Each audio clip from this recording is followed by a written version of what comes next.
Fala pessoal, tudo na paz? Irmão Alex aqui para dar continuidade nos estudos bíblicos, que o Eterno possa estar nos abençoando grandemente. Pessoal, nós estamos num livro aqui trazendo umas informações bacanas sobre os fundamentos da teologia bíblica.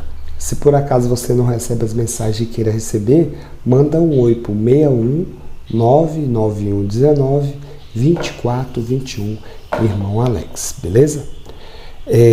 O vídeo de hoje nós vamos falar sobre as narrativas do Novo Testamento, né? E aí hoje nós vamos falar sobre o Evangelho de Marcos.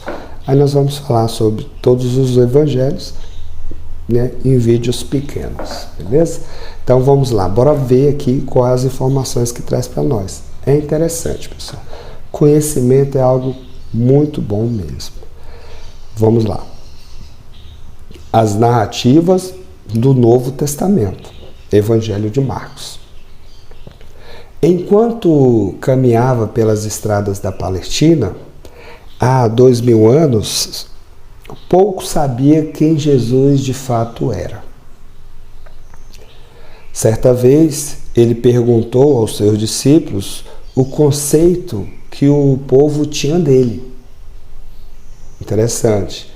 Mateus capítulo 16, verso 13. A resposta foi espontânea. Cada um dizia uma coisa diferente sobre Jesus. E ninguém, evidentemente, acertou. Uns pensavam ser ele João Batista, outros Elias, outros Jeremias ou até mesmo um profeta redivino. Nessa mesma ocasião, os discípulos, tendo Pedro como porta-voz, verbalizaram a opinião de que Jesus era o Messias, o Filho do Eterno, vivo. Muito tempo se passou e certamente as pessoas ainda tinham problemas de entender quem tinha sido Jesus. O Evangelho de Marcos surgiu então, para atender essa necessidade. Ele escreve para demonstrar aos seus leitores que Jesus era realmente o Filho do Eterno. Ele explicita isso já no primeiro versículo, Marcos capítulo 1, verso 1.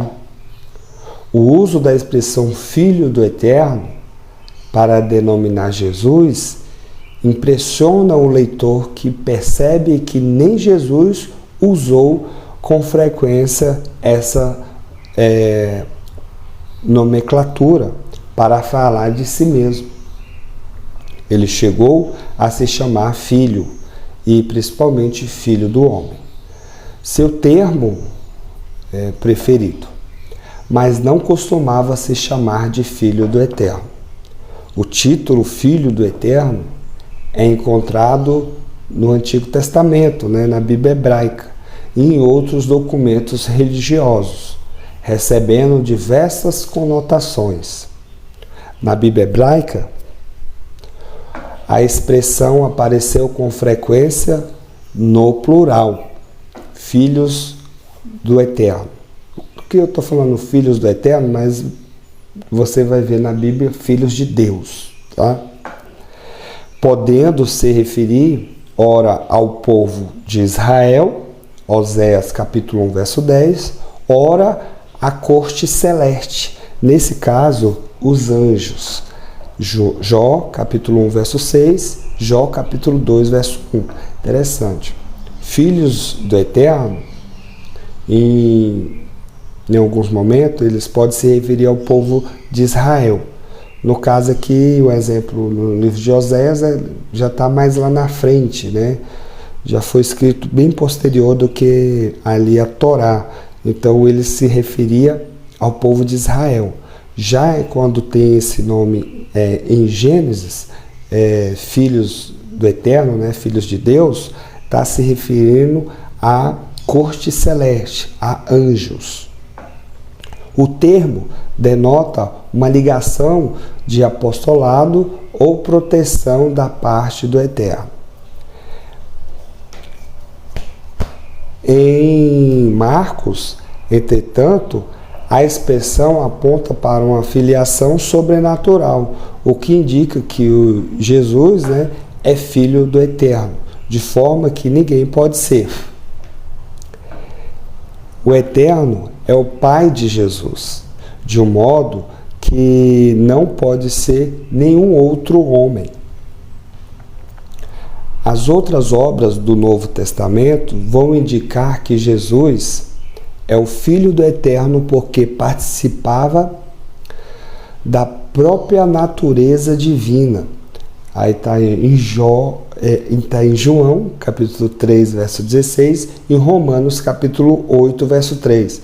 João, conforme eu falei anteriormente, né, no vídeo passado, o período que ele foi escrito foi um período que estava criando várias seitas, várias doutrinas ali diferentes, né? E que ele teve que escrever o Evangelho de João num ponto para até combater um pouco essas como é que fala? Essas seitas, essas doutrinas que estavam barulhando ali naquele período, beleza?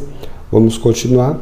Os discípulos, bem como todas as comunidades, né, que está escrito igreja, reconheceram essa filiação que Marcos enfatizava.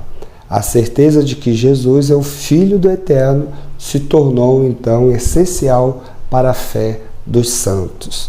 Interessante que a palavra santos, ela é designada, né, para todas as pessoas da comunidade de fé. As cartas, elas sempre chamam as pessoas de santos, né, os santos, né? Não quer dizer que a pessoa é santa, né, mas ele se refere a isso, né, aos da comunidade da fé. Beleza? Fique na paz. Terminamos aqui sobre o Evangelho de Marcos e nós vamos dar prosseguimento trazendo mais informações sobre os outros evangelhos. Beleza? Fique na paz e um abraço do irmão Alex.